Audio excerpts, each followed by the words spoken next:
పవన్ కళ్యాణ్ పై YouTube లో దూషించడంతో పాటు ఏలూరులో జరిగిన సభలో వివాదాస్పద వ్యాఖ్యలు చేసిన బచ్చలకూరి జోసెఫ్ అలియాస్ ప్రశ్న రావణ్ పై ఫిర్యాదులు అరెస్టులు కొనసాగుతున్నాయి. అలాగే ఇప్పటి వరకు 4 సార్లు అరెస్ట్ చేయగా కోర్టులు బెయిల్ మంజూరు చేశాయి. తాజాగా జోసెఫ్ రావణ్ ను 5వ కూడా పోలీసులు అరెస్ట్ చేశారు. ఈసారి చట్ట వ్యతిరేక కార్యకలాపాల నిరోధక చట్టం కింద కూడా కేసు నమోదు చేశారు. కోర్టు జోసెఫ్ రావణ్ కు ఈ నెల 18 వరకు కోర్టు రిమాండ్ విధించింది.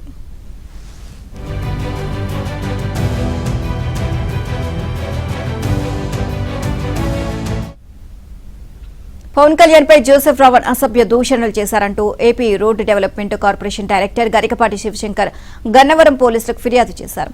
జోసెఫ్ రావణ్ పై ఉప చట్టంలోని సెక్షన్ల కింద అభియోగాలు మోపారు. శనివారం సాయంత్రం జోసెఫ్ ను అనకాపల్లి జిల్లా వేంపాడు టోల్ ప్లాజా వద్ద అదుపులోకి తీసుకుని రోడ్డు మార్గాన ఆదివారం గన్నవరానికి తీసుకువెళ్లారు. అనంతరం పోలీస్ స్టేషన్లో విచారించి అదనపు జూనియర్ సివిల్ జడ్జి కోర్టులో హాజరుపరిచారు. ప్రశ్న పేరుతో జోసెఫ్ రావణ్ చేసిన ప్రతి వీడియోలోనూ విద్వేష ప్రసంగం ఉందని పోలీసుల తరపు న్యాయవాది తెలియజేశారు.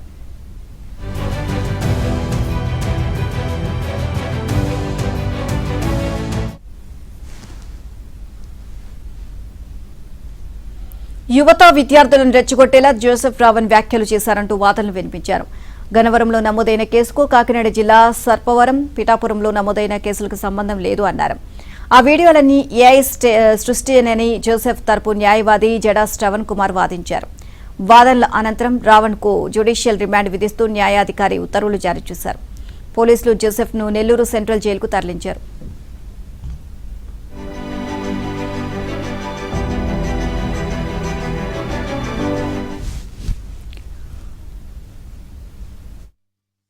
జోసెఫ్ రావణ్ ను పిఠాపురం, కాకినాడ, మచిలీపట్నంలో అరెస్ట్ చేసినప్పుడు జనసేన నాయకులు, కార్యకర్తలు భారీ సంఖ్యలో స్టేషన్ల వద్దకు చేరుకున్నారు. దీంతో గన్నవరంలో పోలీసులు పటిష్ట బందోబస్తు ఏర్పాటు చేశారు. కోర్టులోకి న్యాయవాదులు తప్ప ఇతరులెవరూ వెళ్లకుండా బారికేడ్లు ఏర్పాటు చేశారు. జోసెఫ్ ను తీసుకొచ్చారు అన్న సమాచారంతో వైసీపీ, భారత్ జై భీం పార్టీల నాయకులు, కార్యకర్తలు హల్చల్ చేశారు. వైసీపీ నేతలు స్టేషన్ వద్ద ఆందోళన చేయాలని భావించగా పోలీసులు అడ్డుకున్నారు.